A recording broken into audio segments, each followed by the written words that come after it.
Hey class, so as you're working your way through this playlist, this would be an excellent time to pause where you are and go back to the content section. And at this time, go and look at the PowerPoint that I have there that's labeled painting.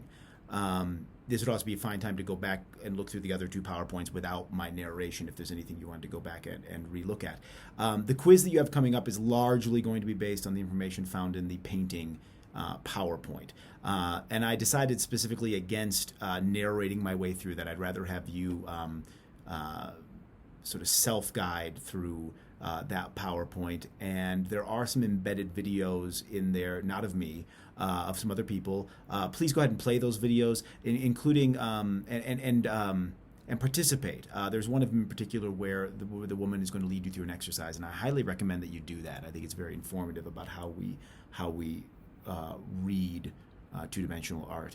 So please take a look at those before you move on any further into the videos on this playlist that have to do with the elements of painting. If you could go ahead and go back and look at that PowerPoint first.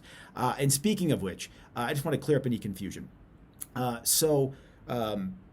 As is mentioned in the syllabus, there is a book for this class, and it's a recommended text, not a required text. So if those of you who chose to get the book, it's going to make things easier. You'll get their explanations on top of mine. There's a lot of reasons why I don't make that book required. It has to do with just a difference of opinion about some things in that book, but it's still a very useful book. And so if you are using it, that's fantastic. If you don't have the book, you'll still do fine in the quizzes. There's nothing in any of these quizzes that demands that you have read the book. If you've watched these videos, if you've gone through the PowerPoints, if you stop to consider those things and you're absorbing the knowledge, you should be fine on the quizzes.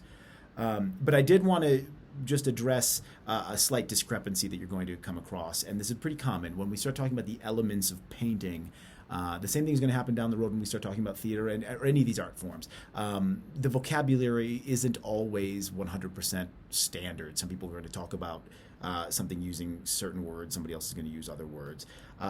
So in the PowerPoint that you're going to look at, you're going to hear me talk about the elements, or you're going to read, and you're going to look at some slides that break down the elements of painting as line, color, texture, and composition. And those are the basic elements of painting, pretty universal. If you're reading in the book, they're very, very similar to that, although I do find that the book tends to overcomplicate certain things that I don't think need to be complicated. When you watch these videos, which are not made by me, but they're pretty good, there's a whole series of videos that are coming up next where each of those elements is talked about one at a time, only there are a few extra elements. So what you're going to see in the videos, you're going to see a video on line, just like in the PowerPoint, you're going to see a video on color, but then they're going to do sort of a subgenre of color. They're going to talk about value. That's just sort of a more specific talk about color. They're going to talk about texture, just like the PowerPoint. And then instead of simply talking about composition, they're going to break composition down into form, space, and shape. But I just wanted to clarify that when they're talking about form, space, and shape in three separate videos, those are all sort of included under what the PowerPoint is treating as composition. So I don't want anybody to get thrown off on those. I think if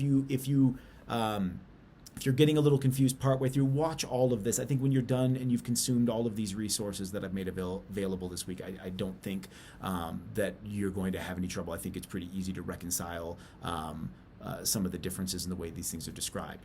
But I just wanted to go ahead and mention that now, so that way you're not wondering why I mentioned 4 elements of painting and yet you're going to see 7 videos because they're broken down in a little more detail in the video. So I hope that makes sense. And now you can take a break from my voice and listen to someone else talk to you for a while. Okay, good luck.